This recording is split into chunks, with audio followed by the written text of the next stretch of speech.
दोस्तों this is del Gary. आइए आज हम स्टडी करते हैं बैंक निफ्टी के चार्ट की कि दोस्तों आज की जो हमारी मूवमेंट हुई है उसको हम कैसे पकड़ पाते हैं और उसमें क्या क्या चीज़ें हमारी इंपॉर्टेंट रही है लर्निंग के पॉइंट ऑफ व्यू से।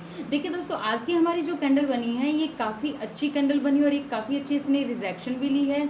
और आज का हमारा जो हम देख रहे हैं कि आज इसने इस जोन को ब्रेक किया और जिसको तोड़ने का, जिसके टूटने का हम काफ़ी लंबे टाइम से वेट कर रहे थे, क्योंकि डेली चार्ट पे कंटिन्यू कैंडल्स यहाँ पे थी। और दोस्तों आज की कैंडल ने अपना जो लो लगाया है वो है 33,908 का और दोस्तों जो हाई लगाया है वो है 34,787 का। लास्ट में हमारी जो क्लोजिंग हुई है वो हुई है 34,558 के पास, मीन्स 35,000 से नीचे है। अब दोस्तों ये तो हमने देख लिया डेली चार्ट पर, और डेली चार्ट पे जो हम कंटिन्यू फॉलो कर रहे हैं उन्हीं ट्रेंड लाइंस को हम फिर से ड्रॉ करेंगे, जिससे हमें ये पता चलेगा कि फिलहाल मूवमेंट हमें कहाँ पे कैसे कैसे देखने को मिल रही है। और दोस्तों हम कंटिन्यू जो बात कर रहे थे कि इस जोन को निकालने के बाद या इस जोन को निकालने के बाद हमें काफ़ी अच्छी मूवमेंट देखने को मिलेगी। अब दोस्तों इस मूवमेंट को हमें और अच्छे तरीके से कहाँ देख सकते हैं, इसके लिए हम चलते हैं 1 घंटे के टाइम फ्रेम पे। 1 घंटे के टाइम फ्रेम पे चलेंगे, वहाँ पे हम देखेंगे कि वहाँ हमें क्या कुछ देखने को मिला। अब ये देखिए दोस्तों, 1 घंटे के टाइम फ्रेम पे जब हम देखते हैं तो हमें ये पता चलता है कि आज मार्केट ने जैसे ही यहाँ पे डाउन का ब्रेक लिया है तो ये वाला जो जोन था जो कंटिन्यू यहाँ पे बार बार मार्केट यहाँ पे रुक रही थी, जो कि हमने डेली टाइम फ्रेम पे भी देखा है। जैसे इसने इसको ब्रेक किया है, इस पूरे जोन को ब्रेक किया है, इसको हम लंबा कर देते हैं ताकि हमें उसके और अच्छे से पता चल जाए। अब दोस्तों जैसे इसने इस जोन को ब्रेक किया उसके बाद देखिए यहाँ पे बहुत ज़्यादा बुलिश मार्केट थी एक दिन में, और ये है 21 तारीख की, 21 मई को, जो काफ़ी बुलिश मार्केट थी। उसके बाद दोस्तों इसने डायरेक्ट यहाँ नीचे यहाँ तक आया है और यहाँ पे हम एक हॉरिजॉन्टल लाइन ड्रॉ करेंगे, जिससे हमें पता चलता है कि इस दिन मार्केट बुलिश थी, तो उसके बाद डायरेक्ट इसका टारगेट ये रहता है। दोस्तों जब हम अलग अलग टाइम फ्रेम देखते हैं तो उसमें हमें टारगेट एकदम से साफ दिखता है। ये वाला जो इतना सारा गैप है यहाँ पे जो बुलिश मार्केट थी, सेम आज ऐसे बेरिश मार्केट ने उस गैप को फिल कर दिया और फिल करते ही उसके बाद एक इसने काफ़ी अच्छी अप की मूवमेंट ली है। और इस अप अब दोस्तों इसमें अब की जो मूवमेंट है उसको देखने के लिए हम आए हैं 15 मिनट के टाइम फ्रेम पे। 15 मिनट के टाइम फ्रेम पे देखिए काफ़ी अच्छी शेप बनी हुई है। अब हम इस मूवमेंट को पकड़ कैसे पाएंगे, उसके लिए हम डायरेक्ट चलेंगे 1 मिनट के टाइम फ्रेम पे, उसके बाद हम आएंगे 5 मिनट के टाइम फ्रेम पे। अब दोस्तों आज का जो हमारा ये मॉर्निंग का सेशन था, इसको ज़रा ध्यान से देखिए। मॉर्निंग में ये देखिए दोस्तों, जो हमारा प्रीवियस डे था वो रेड कैंडल बनी थी डेली चार्ट पे, और आज इसने गैप देकर अप में मार्केट ओपन की। अब ऐसे में जैसे ही रिजेक्शन आती है, बुलिश कैंडल बनती है, तो हम एंट्री लेने की कोशिश करते हैं। अब इस एंट्री में लेनी है या नहीं लेनी, इसको समझने के लिए हम यहाँ पे आते हैं और यहाँ पे देखिए दोस्तों, यहाँ पे हम समझ पाएंगे। आप इसको ध्यान से देखना और इसको एकदम से नोट भी करना है ताकि नेक्स्ट टाइम ऐसी कोई भी मिस्टेक ना हो। दोस्तों ये है हमारी प्रीवियस डे की क्लोजिंग। प्रीवियस डे की जो हमारी क्लोजिंग है वो कैंडल बनी है रेड। अब आज मार्केट ने गैप देके यहाँ पे मार्केट ओपन होगी। अब मार्केट जैसे ही ओपन हुई है, इसने एक रिजेक्शन के साथ यहाँ पे रेड कैंडल बना दी। अब दोस्तों जैसे इसने यहाँ पे रेड कैंडल बनाई है, उसके बाद इसने यहाँ पे ग्रीन कैंडल बनाई, तो हमें यूँ लगता है कि अब तो यहाँ पे एंट्री बनती है और हम इस कैंडल पे एंट्री डाल देते हैं जैसे ही इसका हाई टूटता है। लेकिन दोस्तों एक स्ट्रेटजी, उस स्ट्रेटजी के हिसाब से हमें यहाँ पे अप की एंट्री नहीं लेनी। हमें यहाँ पे अगर कोई डाउन की एंट्री बनती है या यहाँ पे कंसोलिडेट होने के बाद कोई यहाँ पे डाउन की एंट्री बनती है, तो हमें वो लेनी है। वो भी टाइम फ्रेम वहाँ पे 5 मिनट या 15 मिनट का हो जाएगा। तो 1 मिनट के टाइम फ्रेम पे पहले 4 से 5 मिनट के अंदर अगर आपको इस तरीके का जोन मिलता है तो वहाँ हमें अप की एंट्री नहीं लेनी। अब आज का जो सिनेरियो था उसमें देखिए दोस्तों यही हुआ कि प्रीवियस डे की हमारी जो क्लोजिंग थी वो रेड थी और आज गैप दे के मार्केट अप में ओपन हुई है। पहले इसने रेड कैंडल बनाई और रेड कैंडल बनाने के बाद इसने सेकंड ग्रीन कैंडल बनाई। अगर हम यहाँ पे एंट्री लेते हैं तो हम यहाँ पे पक्का फंस जाएंगे, क्योंकि ये देखिए दोस्तों यहाँ पे 1 मिनट के टाइम फ्रेम पे इसने इस स्विंग को नहीं ब्रेक किया, जो कि है 780 से 85 के बीच का। इस स्विंग को ब्रेक नहीं किया, उसके बाद यहाँ पे डाउन की एंट्री बन गई। अब डाउन की एंट्री अगर हमने अप की एंट्री ली तो हम इस डाउन को नहीं पकड़ पाएंगे, क्योंकि हमें उस टाइम तक लॉस हो जाता है। अब दोस्तों इस जस्ट इमेजिन कि आपने ये वाली मूवमेंट नहीं ले पाए। अब इसके बाद यहाँ पे देखिए दोस्तों कितनी अच्छी सिग्नल कैंडल बनी है 1 मिनट के टाइम फ्रेम पे, जो हमें ये दे रही है कि आप अप की एंट्री ले सकते हो।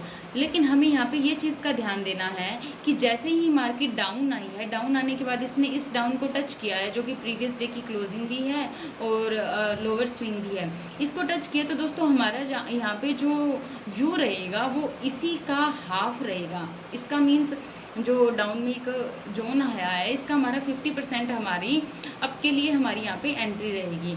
अब दोस्तों हमने यहाँ पे दो चीज़ें समझ ली कि ऐसे में एंट्री नहीं लेनी। अब क्वेश्चन ये आता है कि हमें कैसे वाला सिनेरियो बने जिसमें हमें एंट्री लेनी है। इसको हम पकड़ पाए कि यहाँ पे अगर सिग्नल कैंडल बनती है तो हमें आपकी एंट्री लेनी है। ये दो चीज़ें हम समझ चुके हैं। उसके बाद हम और अच्छे से देखते हैं, और अच्छे से देखने के लिए बहुत एडवांस चीज़ है, गहरी भी है। आप इसको समझने की कोशिश करना। अगर एक बार में नहीं समझोगे तो कम से कम नोट तो ज़रूर करते रहिए। इन फ्यूचर में अगर बनेगा तो आप एक बार सोचने के लिए मजबूर तो ज़रूर होंगे कि ऐसा कुछ बना था। अब ये देखिए दोस्तों, इसने हाफ स्विंग अप लिया। हाफ स्विंग लेने के बाद यहाँ पे मार्केट कंसोलिडेट होगी। अब जैसे ही मार्केट कंसोलिडेट हुई है तो यहाँ पे एक इसने डाउन के लिए रेड कैंडल, बड़ी कैंडल बना दी। कौन सी कैंडल? बड़ी कैंडल।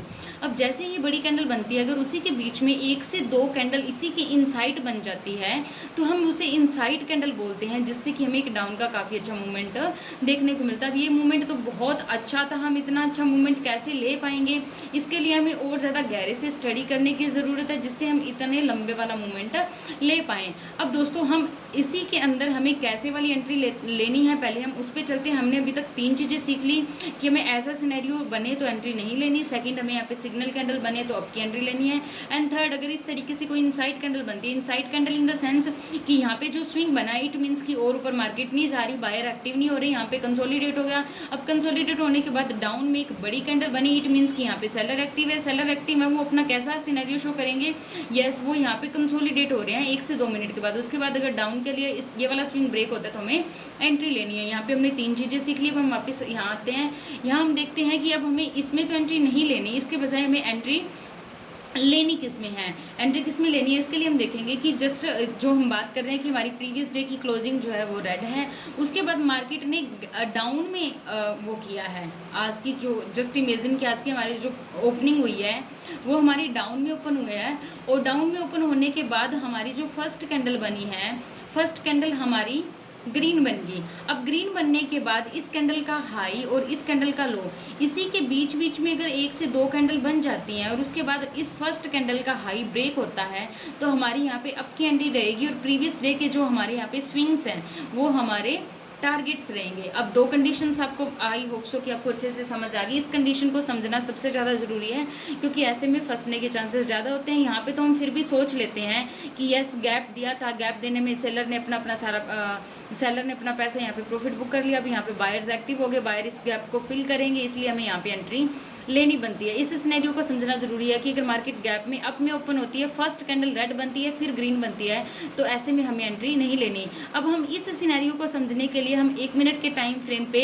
ये आज का था, हम इससे पहले वाले दिन में चलेंगे। दोस्तों प्रीवियस डे में इस तरीके की मूवमेंट हमें देखने को मिली, हम उसको और अच्छे से देखेंगे। ये देखिए दोस्तों, हमारी प्रीवियस डे की जो ये वाली जो कैंडल है ये रेड थी, उसके बाद मार्केट ने गैप देके डाउन में मार्केट ओपन हुई और हमारी जो फर्स्ट कैंडल है दोस्तों वो ग्रीन बनी है।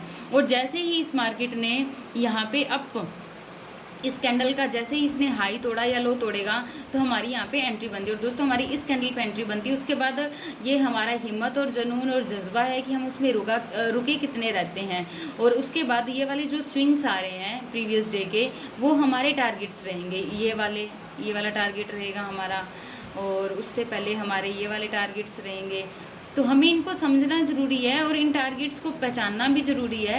और दोस्तों इस तरीके से हमने 2 तरीके की मूवमेंट देख ली है कि हमें किस तरीके से मार्केट में एंट्री लेनी है। अब हमने एक डाउन का देखा, एक अप का देखा, और आज के हमने 3 पॉइंट्स डिस्कस किए हैं कि 3 पॉइंट्स में हमें एकदम से बारीकी से कैसे पकड़ना है कि मार्केट में कैसे अच्छी मूवमेंट आ सकती है। अब दोस्तों इसके बाद देखिए, हमने यहाँ पे जैसे ही डाउन की एक अच्छी मूवमेंट ली, उसके बाद मार्केट ने थर्ड जोन के अंदर यहाँ पे टोटली कंसोलिडेट करने के बाद यहाँ पे कंसोलिडेट करने के बाद यहाँ पे देखिए दोस्तों, इसको ब्रेक करने के बाद इस कैंडल पे हमें एक काफ़ी अच्छी मूवमेंट देखने को मिली। अब इसमें देखिए दोस्तों, यहाँ पे जो एक चीज़ देखने वाली है, जैसे ही हमने इस कैंडल पे एंट्री ली, इस कैंडल पे एंट्री लेने के बाद यहाँ पे मार्केट कंसोलिडेट होगी। अब कंसोलिडेट जैसे ही मार्केट हुई है, मार्केट कंसोलिडेट होने के बाद यहाँ पे रुक गई। अब दोस्तों रुक तो गई, ऐसे में हम लंबी मूवमेंट को कैसे पकड़ पाएंगे? उसके लिए देखिए, इन कैंडल्स का जो लो है वो ये वाला स्विंग आ रहा है। हम यहाँ पे इसको हाईलाइट कर देते हैं। ये देखिए, जैसे इसने ब्रेक किया, इसने यहाँ पे इसको रीचेक किया तो ये वाली जो कैंडल्स हैं इनके हाई तक गया, यहाँ पे रीचेक किया, उसके बाद फिर से मार्केट ने अप की मूवमेंट ली, उसके बाद वापस फिर से इसने रीचेक किया। अब हम यहाँ पे एक लाइन और ड्रॉ करते हैं। ये देखिए दोस्तों, यहाँ पे फिर से इसने इस वाले स्टेप को, ये वाली जो कैंडल्स हैं उनको फिर से रीचेक किया और फिर से अप निकल गया। दोस्तों जब मार्केट एक डाउन में आती है, उसके बाद जब अप की मूवमेंट लेती है, तो हमारी जो प्रॉब्लम क्या होती है, हम ये चाहते हैं कि हमें बिल्कुल स्ट्रेट वाली मूवमेंट मिले, बिल्कुल ऐसे वाली। लेकिन दोस्तों मार्केट तो ऐसे बिल्कुल नहीं जाती। ऐसे अगर मार्केट एकदम से जाती है तो वहाँ पे हम उतना लंबा नहीं चल पाते जितने हमें पॉइंट्स की मूवमेंट मिलनी होती है। अब ऐसे में तो मार्केट जाएगी नहीं, तो मार्केट अपनी चाल के हिसाब से चलती है। मार्केट यहाँ पे अप निकली, हल्का सा कंसोलिडेट लिया, फिर अप और फिर डाउन और फिर अप निकल गई। अब ये वाले जो डाउन की पॉइंट्स हैं यहाँ पे, ये कहाँ तक आता है, हमारे जो यहाँ पे स्विंग्स बने होते हैं ये वाले, इनको ये चेक करने के लिए आता है। और जैसे इनको चेक करता है उसके बाद मार्केट और ऊपर निकल जाती है। तो दोस्तों नेक्स्ट टाइम अगर इस तरीके से कोई भी मूवमेंट बनती है, तो आपको यहाँ पे फर्स्ट कैंडल पे अपना काफ़ी हद तक जो है अपना प्रॉफिट बुक कीजिए। कुछ एक लोट अपने यहाँ पे निकाल दीजिए और जो आपके प्रॉफिट की जो लोट साइज है उसको यहाँ पे रखिए, और उससे क्या है, हम लंबे के लिए रुक सकते हैं। अब दोस्तों आज का हमारा ये रहा था। इसके बीच में अगर आपको कोई भी किसी तरीके का कोई क्वेश्चन हो तो आप उसको चैट सेक्शन में लिखना, हम उसको सॉल्व करेंगे। और नेक्स्ट की मूवमेंट के लिए हम वेट करेंगे। ये वाला जो हमारा सिनेरियो बन रहा है, एक ये वाला डाउन का और सेकंड ये अप का, इसी जोन के अगर बीच में मार्केट ओपन होती है तो वेल इन गुड, और अगर गैप दे के मार्केट ओपन होती है तो हम वेट करेंगे। आज की हमारा जो स्टडी का मेन पर्पज़ था वो ये था कि आज की जो हमारी टोटल मूवमेंट रही है हम उस मूवमेंट को समझ पाएँ। So thank you so much दोस्तों, मिलते हैं एक नई वीडियो के साथ। God bless you, take care, thank you.